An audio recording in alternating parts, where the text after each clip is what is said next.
Hello दोस्तों, welcome to my YouTube channel chemistry with AVD में आज हम लोग क्लास 10th का तीसरा चैप्टर का ये छठा वीडियो बनाने वाले हैं। ठीक है, तो आज ये जो वीडियो बनने वाला है ये बनने वाला है आप लोगों को इलेक्ट्रॉन बिंदु संरचना के बारे में बनाने वाले हैं कि इलेक्ट्रॉन बिंदु संरचना क्या होता है। ठीक है, तो चलिए वीडियो को चालू करते हैं। लिखा है कि किसी तत्वों के बाह्यतम कक्ष में उपस्थित इलेक्ट्रॉनों की संख्या को जब बिंदु के रूप में बताया जाए तो इसे इलेक्ट्रॉन बिंदु संरचना कहा जाता है।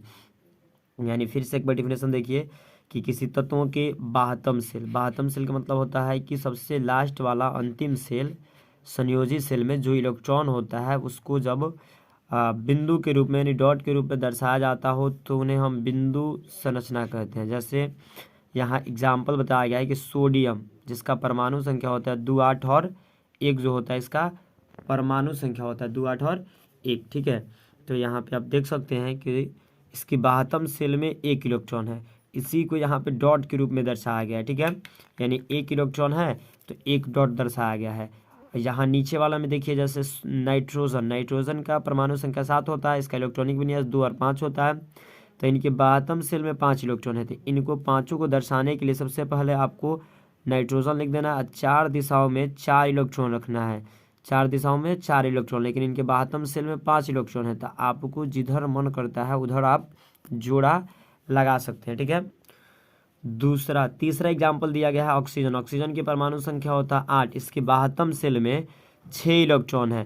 तो जैसे मान लीजिए ये ऑक्सीजन है, ऑक्सीजन की बाह्यतम सेल में 6 इलेक्ट्रॉन है, तो 4 दिशाओं में 4 इलेक्ट्रॉन को रखा जाएगा, जिधर से मन करता है उधर डबल कर देते हैं। ठीक है, यानी आप देख सकते हैं कि ये इलेक्ट्रॉन जो है, ये इलेक्ट्रॉन और ये इलेक्ट्रॉन जो है ये जोड़ा में पाया गया है। ठीक है, तो जब इलेक्ट्रॉन जोड़ा में होता है तो उसे हम बोलते हैं युग्म इलेक्ट्रॉन। ठीक है, और जो जोड़ा में नहीं पाया जाता है उससे बोलते हैं हम लोग अयुग्म इलेक्ट्रॉन। ठीक है, तो इसको ध्यान में रखिएगा, युग्म और अयुग्म इलेक्ट्रॉन। कभी भी कोई भी अगर रासायनिक अभिक्रिया होता है तो युग्म इलेक्ट्रॉन भाग नहीं लेते हैं, अयुग्म इलेक्ट्रॉन ही भाग लेते हैं। नॉन पेयर इलेक्ट्रॉन भाग लेते हैं, पेयर इलेक्ट्रॉन भाग नहीं लेते हैं। ठीक है, अब आगे लिखा है कि अणुओं के इलेक्ट्रॉन बिंदु संरचना। जैसे हम लोग पढ़ रहे थे केवल तत्वों का, अब हम लोग पढ़ेंगे कि अणुओं का इलेक्ट्रॉन बिंदु संरचना अगर निकालना हो तो इसको कैसे ज्ञात कर सकते हैं। जैसे मान लीजिए कि हाइड्रोजन अणु, इसका संकेत होता है H2, इनका हम लोगों को बिंदु संरचना निकालना है। जैसे आप जानते हैं कि एक हाइड्रोजन है तो उनके बाह्यतम सेल में 1 ही इलेक्ट्रॉन होगा, दूसरा हाइड्रोजन है, दूसरे का भी बाह्यतम सेल में 1 ही इलेक्ट्रॉन होगा, ये दोनों परस्पर इसी इलेक्ट्रॉन के द्वारा जुड़े होंगे, तो इनका जो बिंदु संरचना होगा कुछ इस प्रकार से होगा। अब आगे लिखा गया है कि ऑक्सीजन का अणु जिसे हम O2 से दर्शाते हैं, तो ऊपर हम लोगों ने यहाँ पे पढ़ा था कि एक ऑक्सीजन का इतना मतलब ऐसा संरचना बनता है, यानी ऑक्सीजन जो होता है उनके बाह्यतम सेल में 6 इलेक्ट्रॉन होते हैं, तो हम इनको डॉट के रूप में दर्शाते हैं, यानी 4 दिशाओं में 4 इलेक्ट्रॉन को दर्शा दिए। ठीक है, बचा 2 नॉन पेयर इलेक्ट्रॉन। ठीक है, इसमें भी वही क्रिया होगा कि 4 दिशाओं में 4 इलेक्ट्रॉन हो जाएगा, बचेगा 2 नॉन पेयर इलेक्ट्रॉन। अब ये जो 2 नॉन पेयर इलेक्ट्रॉन है ये आपस में एक दूसरे के साथ साझा कर लेते हैं। ठीक है, तो ये होता है साझा, आप किधर से भी साझा करा सकते हैं, उसमें कोई दिक्कत नहीं है, लेकिन ऐसे होता है जिसके चलते ये अच्छा नहीं दिखाई देते हैं, इसलिए हम इन्हें सुचारू मतलब सही ढंग से बनाते हैं, जैसे यहाँ सही ढंग से बनाया गया है। ठीक है, तो ये वाला इलेक्ट्रॉन जो है इन दोनों को आमने सामने लाकर तब इसके बाद साझा कराया जाता है। हम लोगों ने ऊपर अभी यहाँ पे पढ़ा था कि अयुग्म इलेक्ट्रॉन जो होता है वह कभी भी साझा नहीं करता, अयुग्म इलेक्ट्रॉन होता है वही साझा करता है, युग्म इलेक्ट्रॉन साझा नहीं करता है। दुनिया में जितना भी चीज़ पाया जाता है सब जोड़े में होता है, तो जब जोड़ा में होगा तो वो किसी के साथ साझा नहीं करेगा, जब जोड़ा में नहीं होगा तभी साझा करके अपना अष्टक पूरा करेगा। जैसे यहाँ भी आप देख सकते हैं कि ऑक्सीजन जो है ना ये साझा करके अष्टक पूरा किया है। जैसे इनके पास ऑलरेडी 6 इलेक्ट्रॉन थे, इनके साथ साझा कर लिया। साझा का मतलब होता है कि साझेदारी करना, तो इनके साथ साझेदारी कर लिया, जिसके चलते इनका अब यहाँ से पूरा इलेक्ट्रॉन हो जाएंगे, यानी इनके पास भी 8 इलेक्ट्रॉन हो जाएंगे और इनका भी यहाँ से ये पूरा इलेक्ट्रॉन हो जाएंगे, यानी इनका भी 8 इलेक्ट्रॉन हो जाएंगे, दोनों